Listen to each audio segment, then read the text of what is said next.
Na tentativa de atribuir significado à vida, a humanidade estabelece formas de pensar e viver o eu, o outro e a sociedade. Nesse contexto, surgiram as diferentes tradições religiosas, apresentando respostas às indagações humanas. Historicamente, percebe-se que as tradições religiosas muito contribuíram para a formação das ciências nas mais diferentes áreas, bem como na formação dos conceitos de ética e moral que conhecemos, além de terem dado grande incentivo ao desenvolvimento da educação, mantendo e difundindo conhecimento. As diferentes culturas e formas religiosas, maneiras de pensar e agir da humanidade, estão interligadas, ajudando a responder questionamentos em relação a quem é o homem e soluções que damos a esta pergunta. Surgem então várias ramificações que se espalham pelo mundo em forma de seitas, filosofias e doutrinas. Assim nos afirma a Base Curricular Nacional Brasileira. Ao longo da história da humanidade, muitas têm sido as formas pelas quais o homem tem buscado preencher a necessidade de busca de sentido.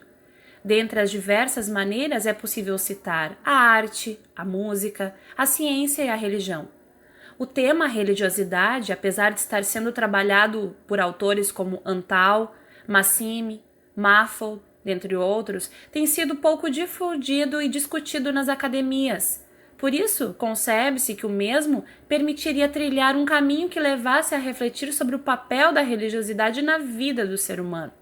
A psicologia, mesmo tendo surgido vinculada a um modelo de ciência natural, consagrou-se como a ciência que estuda o comportamento humano.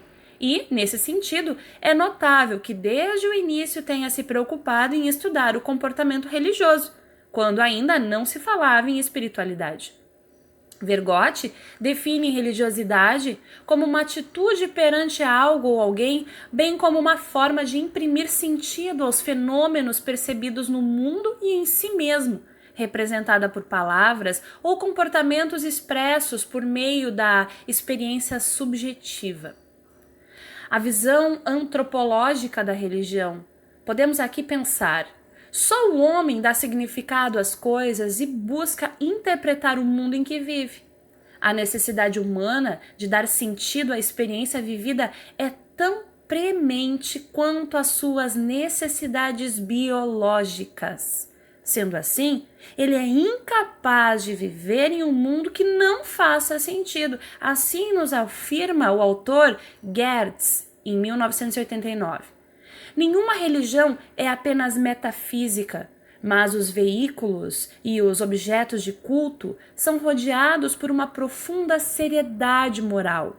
Em qualquer lugar, o sagrado tanto aponta a devoção como a exige, e nesse sentido, induz a aceitação intelectual e reforça o compromisso emocional.